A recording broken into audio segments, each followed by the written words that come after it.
দেখুন, আপনি এবং আমি কখনোই প্রলুব্ধ হওয়া থেকে বাঁচতে পারবো না। হারাম সবসময় আমাদের সামনে আসবে, আর এটা সবসময় আমাদেরকে আহ্বান করবে। আর শাইতানু ইয়াইদুকুমুল ফাকর, শয়তান তোমাদেরকে দেউলিয়াত্বের প্রতিশ্রুতি দিবে। অন্য কথায়, যখন আপনি হালাল পথে চলবেন, শয়তান আপনাকে প্রতিশ্রুতি দিবে তুমি সুযোগ হারিয়ে ফেলছো, তুমি বঞ্চিত হচ্ছ, সবাই কত মজা করছে, তুমি অনেক মজা করতে পারতে, তুমি আরও অর্থ উপার্জন করতে পারতে, তুমি আরও ইন্দ্রিয় সুখ উপভোগ করতে পারতে। সেই সব সময় আপনার কাছে বিজ্ঞাপন দিতে থাকবে বিকল্প পণ্যের, বিকল্প পন্থার, নিজের কামনাকে চরিতার্থ করার। কিছু যায় আসে না যে কতটুকু কোরআন মুখস্থ করেছেন, কিছুই যায় আসে না যে কি পরিমাণ তাহাজ্জুদ আপনি পড়েছেন, এগুলো কোনোটাতেই আসে যায় না।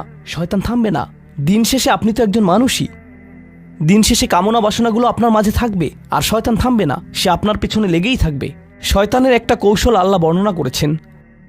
তার মনস্তাত্ত্বিক কৌশলটি হল যায়্যানা লাহুমুশ শাইতানু আমালাহুম। শয়তান তাদের কাজগুলোকে তাদের কাছে আকর্ষণীয় করে দেয়। শয়তান আপনার কাছে আসবে, আপনাকে প্রলুব্ধ করবে। তখন আপনি বলবেন, হ্যাঁ এটা খারাপ, কিন্তু আমি তো অনেক ভালো কাজও করি। হ্যাঁ আমি এলোমেলো কাজ করছি, কিন্তু আমি তো নামাজও পড়ছি, আর আমি তো কাফেরও না, তো সমস্যার কিছু নেই। আর এইবার করেই আমি থেমে যাব, এমন না যে আমি এটা করতেই থাকবো, শুধু একবারই করব। এভাবে নিজেকে সব ধরনের যুক্তি দিতে থাকেন, নিজে নিজে এটাকে বৈধতা দিতে থাকেন। আপনার চিন্তায় এটা এখন আর অতটা খারাপ না। আর তারপর যখন এমন মানুষ চারপাশে থাকেন যাদেরকে বলেন যে এটা তো খারাপ, আর তারপর যখন এমন মানুষের চারপাশে থাকেন যাদেরকে বলেন যে এটা তো খারাপ, তারাও আপনাকে বলে, না ভাই কাম অন, এটা অতটা খারাপ না, থামো তো, এরকম কথা বলো না, না আল্লাহ ওইরকম না, আল্লাহ তোমাকে শাস্তি দিবেন না, কেন এরকম হতাশাজনক কথা বলছো, তুমি অতিরিক্ত চিন্তা করো। আপনি তা শুনেন, আর এটা আপনাকে প্রভাবিত করতে শুরু করে। কিন্তু যখন কাজটা করে ফেলেছেন, যেটাই করেছেন, হতে পারে এটা অ্যালকোহল অথবা অন্য কোনো মাদক, এটা কারোর সাথে সম্পর্ক হতে পারে, সেটা যাই হোক, যখন নিজেকে বলেন যে এটাই শেষবার, কিন্তু এটাই শেষ তো না। কারণ যখনই কাজটা ঘটে যায় আর কয়েকদিনের মধ্যে অনুশোচনাও কেটে যায়, তখন মোবাইলে আরেকটা মেসেজ চলে আসে, তারপর আরেকটা দাওয়াত আসে, তারপর আপনি বলেন না এটাই শেষবার, আবারও সেই চক্রে আটকে যান, আর আবারও সেটা করেন, আর তা করতেই থাকেন। শয়তান ঠিক এটাই চেয়েছিল। মানুষ এই চক্র বন্ধ করতে পারে, আল্লাহর প্রতি নিবিষ্ট হয়ে বলতে পারে, ইয়া আল্লাহ, আমার বন্ধুরা কি বলছে তাতে কিছু যায় আসে না, শয়তান কি ওয়াসওয়াসা দিচ্ছে তাতে কিছু যায় আসে না, কতবার এই বিভৎস চক্রে আটকা পড়েছি তাতে কিছু যায় আসে না। আমি ফিরে আসলাম, আমি ফিরে আসলাম, আমি ফিরে আসলাম 2 দিন অনুতপ্ত থেকে আবারও পাপে লিপ্ত হওয়া থেকে। আমি ফিরে আসলাম আপনার কাছে ক্ষমা চাওয়ার পর আবারও পাপ করা থেকে। ওয়ালাম ইউসিরু আলা মা ফাআলু ওয়া হুম ইয়ালামুন। তারা পাপ কাজগুলো বারবার করে না, আর তারা জানে যে তারা কি করছে। আমি সেই লোকদের অন্তর্ভুক্ত হব না? ওয়ালাইসাতিত তাওবাতু লিল্লাযিনা ইয়ামালুনাস সাইয়্যাত। তওবা, অনুশোচনা তাদের জন্য কাজ করে না যারা পাপ করতেই থাকে। এমনকি তওবা করার পরেও এটা সেই মানুষদের জন্য না যারা এই চক্রে আটকে যায়। এটা তাদের জন্য যারা বলে, ইয়া আল্লাহ, আমি জাহান্নামে যেতে চাই না, আমি জাহান্নামের যোগ্য অনেক কাজ করেছি, কিন্তু এখন আমি থেমে যাচ্ছি। আর এটাই চূড়ান্ত।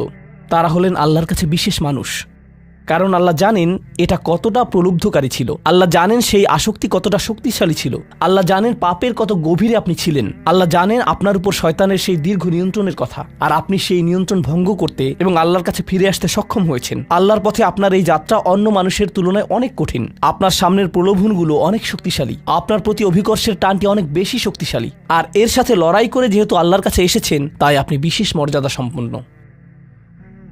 এটা মনে করবেন না যে আমি তাহাজ্জুদ পড়ি না তাই আমি অতটা ভালো না, অথবা আমি আরবি জানি না, বা আমি এখনো সম্পূর্ণ কোরআন পাঠ করিনি আর আমি তাজবিদের নিয়মগুলো জানি না। না না না না না, আপনার বিশেষত্ব এজন্য না যে আপনি 17 বার হজ করেছেন। আপনার জ্ঞান এবং ইবাদতের জন্য আপনি আল্লাহর কাছে বিশেষ না, আপনি আল্লাহর কাছে বিশেষ মর্যাদা সম্পন্ন, কারণ আপনি পাপ থেকে বেরিয়ে এসেছেন আর আপনি শুধু তার ভয়েই ভীত। এটাই আপনাকে আল্লাহর কাছে বিশেষ মর্যাদা সম্পন্ন করে। তাই আপনিও ইবাদুর রহমান। তো এখান থেকে আল্লাহ আমাদেরকে সম্পূর্ণ বিপরীত দিকে নিয়ে যাচ্ছেন। এই প্রত্যেক শ্রেণী সম্পর্কে চিন্তা করুন, কিভাবে এগুলো আপনার সাথে প্রাসঙ্গিক, কিভাবে আপনি আল্লাহর কাছে বিশেষ মর্যাদা সম্পন্ন হতে চান, কিভাবে আপনি আল্লাহর নৈকট্য পেতে চান, কিভাবে আমি আল্লাহর নৈকট্য পেতে চাই। আমাদের কাছে এটা আসলে কতটা মূল্যবান। পাপ হলো এক প্রকারের ভালোবাসা। আমরা এর মোহে পড়ে যাই, আমরা এতে আসক্ত হয়ে যাই। আর এই অনুচ্ছেদটি আসলে ভালোবাসার একটা প্রতিযোগিতা, কারণ আপনি ইন্দ্রিয় সুখ ভালোবাসেন, আপনি এই পাপগুলোকে ভালোবাসেন, আর আপনি তা ছাড়তে চান না, কারণ এতে আপনার সুখানুভূতি নষ্ট হবে।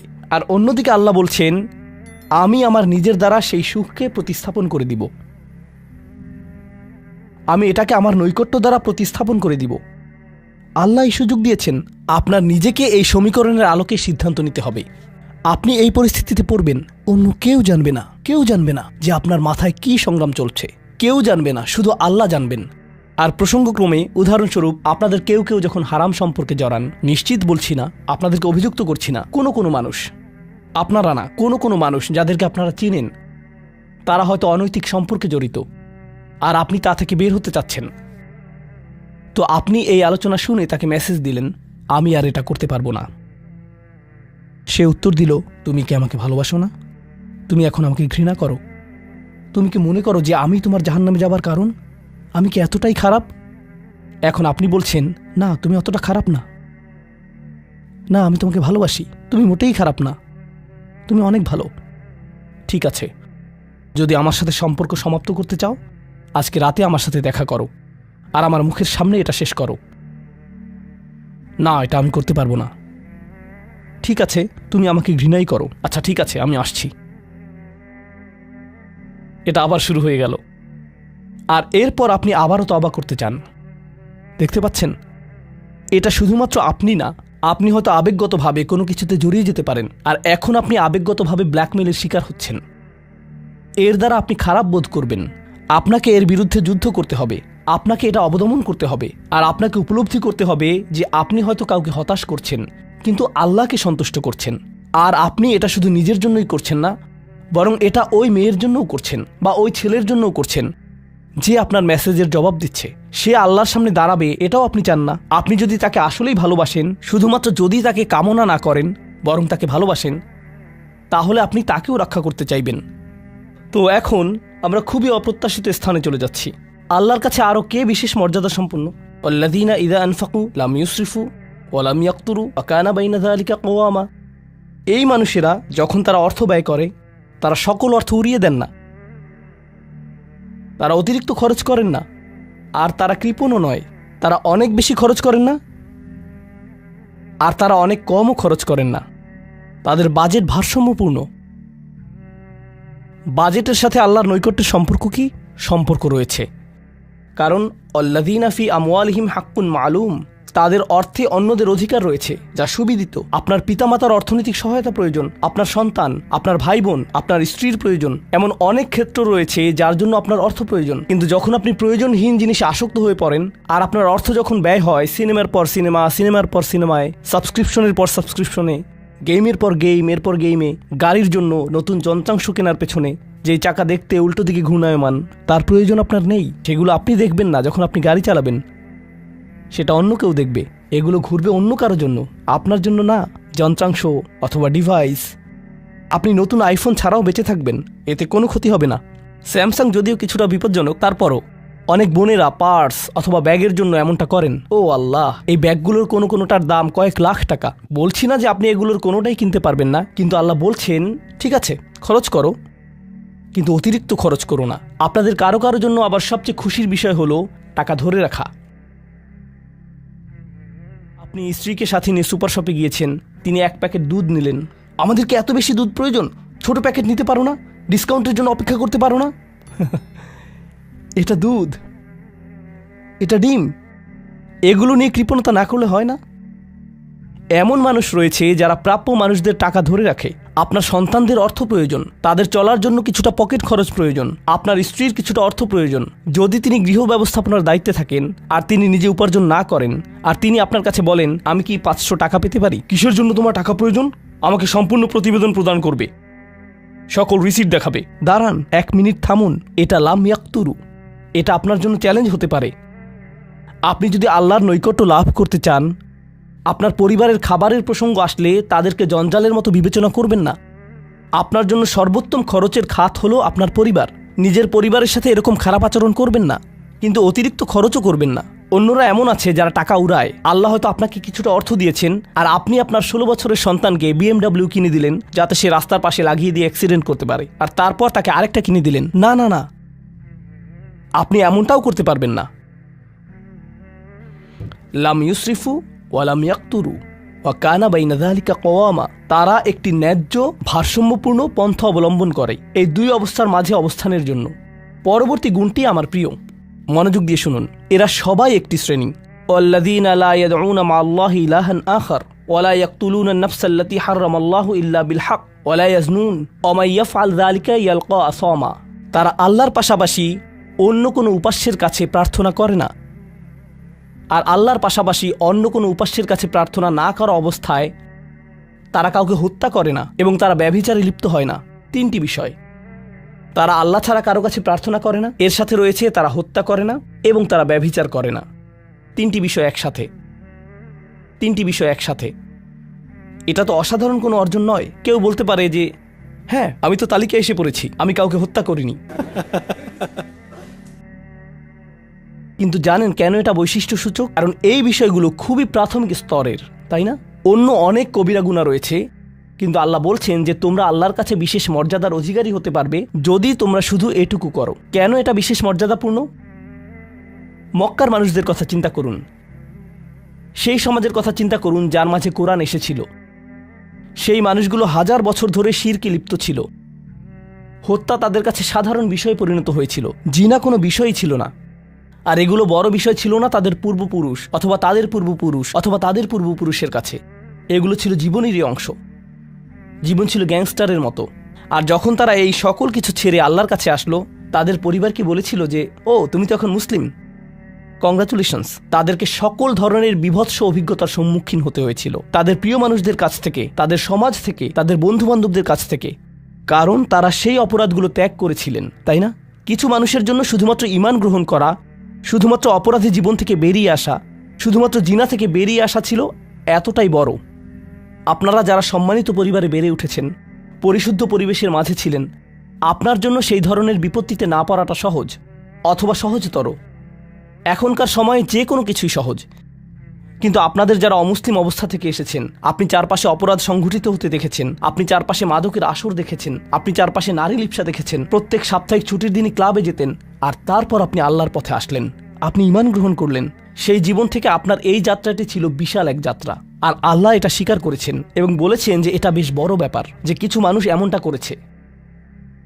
শুধু এই বিবেচনায় তারা বিশেষ মর্যাদাময়, তারা অন্য কিছু জানে না, তাদের ব্যাপক কোনো জ্ঞান নেই, কিন্তু মূল বিষয় হলো তারা আল্লাহর সন্তুষ্টির জন্য হিজরত করেছেন, তারা সেই বড় পাপগুলো থেকে আল্লাহর অভিমুখে যাত্রা করেছেন। এটা অবিশ্বাস্য। কিন্তু এই আয়াতগুলোতে আল্লাহর করুণা এখনও সমাপ্ত হয়নি। প্রথমত সেই তিনটি বিষয় যা আমি উল্লেখ করেছি, শিরক বা আল্লাহ সম্পর্কে অশ্রদ্ধা প্রদর্শন করা, হত্যা এবং ব্যভিচার, এগুলো অনেক বড় পাপ। তো আল্লাহ কি বলছেন? ইউদাআফ লাহুল আযাবু ইয়াওমাল কিয়ামা ওয়া ইয়াখলুদ ফীহি মুহানা। এমন মানুষের জন্য শাস্তি দ্বিগুণ করা হবে, আর তারা সেখানে থাকবে অপমানিত অবস্থায়। এই পাপগুলো আল্লাহর কাছে ছোট বিষয় না, বিশেষত তিনটা পাপ একসাথে। কিন্তু প্রসঙ্গক্রমে সবচেয়ে খারাপ অপরাধ শিরক। সবচেয়ে খারাপ অপরাধের মধ্যে দ্বিতীয়টি হলো যখন আপনি একজন ব্যক্তিকে হত্যা করেন। এটা কাকে হত্যা করার সমতুল্য? গোটা মানবজাতিকে। এটা হলো দ্বিতীয় বৃহত্তম অপরাধ। আর তারপর তৃতীয় বৃহত্তম অপরাধ কোনটি? জিনা। এই তিনটি একসাথে এসেছে একটি আয়াতে। সেজন্য আল্লাহ বলছেন যে এই ব্যক্তিটি বিশেষ ধরনের শাস্তি পাবে, আর সে এই শাস্তিতে রয়ে যাবে অপমানিত অবস্থায়। কিন্তু এমনকি খারাপের ভিতর সবচেয়ে খারাপ, এরপর সবচেয়ে খারাপ ব্যক্তিটি, এই ব্যক্তিটি এজন্য সবচেয়ে খারাপ না যে সে একটি জিনিস করছে, বরং সে সবচেয়ে খারাপ কারণ সে তিনটি জিনিসই করেছে। এটা জাহান্নামের হ্যাট্রিক অর্জনের মতো। আর সম্পর্কে আল্লাহ কি বলছেন? তিনি বলছেন ইল্লা মান তাবা ওয়া আমানা ওয়া আমিলা আমালান সলিহা। অর্থাৎ যে অনুতপ্ত হয়েছে, ঈমানের পথে ফিরে এসেছে এবং তখন থেকে ভালো কাজ শুরু করেছে, তার জন্য নিয়মের ব্যতিক্রম হবে। এটা উপলব্ধি করাটা গুরুত্বপূর্ণ। আল্লাহ বর্ণনা করছেন নিকৃষ্টের মধ্যে নিকৃষ্ট, আর চেয়েও নিকৃষ্ট। আর তারপর বলেছেন এমনকি সেই ব্যক্তির ক্ষেত্রেও যদি সে আমার কাছে ফিরে আসে, আমি তাকে শাস্তিতে নিক্ষেপ করব না। কিন্তু এতটুকু যথেষ্ট না। আমরা কথা বলছি ইবাদ আর রহমানের ব্যাপারে, যিনি অবিশ্বাস্য রকমের করুণাময় সত্তা। তো তিনি তাদেরকে শুধুমাত্র জাহান্নাম থেকে রক্ষা করেই ক্ষান্ত হবেন না, তিনি আরও কি করবেন? ফাউলাইকা ইউবাদদিলুল্লাহু সাইয়্যাতিহিম হাসানাত। সেই মানুষগুলোর মহাপাপগুলোকে প্রতিস্থাপিত করবেন। আর আমি আপনাদেরকে মনে করিয়ে দিচ্ছি সেই পাপগুলো কি? শিরক। ইন্নাশ শিরকা লাযুলমুন আযীম। হত্যা, কাআন্নামা কাতালান নাসা জামিআ, সে যেন গোটা মানবজাতিকে হত্যা করলো। এবং জিনা, ব্যভিচার, সবচেয়ে বড় পাপ এগুলো। আল্লাহ বলছেন যে পাহাড় সমান তাদের এই সমগ্র পাপ কাজগুলোকে আমি প্রতিস্থাপন করে দিব ভালো কাজ দিয়ে। কিন্তু তারা এখনো কোনো ভালো কাজ করেনি, তারা এখনো নামাজ পড়েনি, তারা এখনো ইবাদত করেনি, তারা এখনো হজ করেনি, তারা এখনো দান করেনি। তারা মূলত যা করেছে তা হলো অনুতপ্ত হয়েছে, আর এখন থেকে তারা ভালো কাজ করবে। আল্লাহর জন্য এতটুকুই যথেষ্ট। তাদের পাহাড়সম পাপগুলো নিবেন, যা তাদেরকে চিরকাল জাহান্নামে নিক্ষেপ করতে অপমানিত অবস্থায়, আর তিনি এই পাহাড়সম পাপগুলোকে নিয়ে পাহাড়সম ভালো কাজে পরিবর্তিত করে দিবেন। এটাই আল্লাহ করবেন তাওবাকারীদের জন্য। আপনিও বিশেষ মর্যাদার অধিকারী হবেন। শুধু তওবা করুন।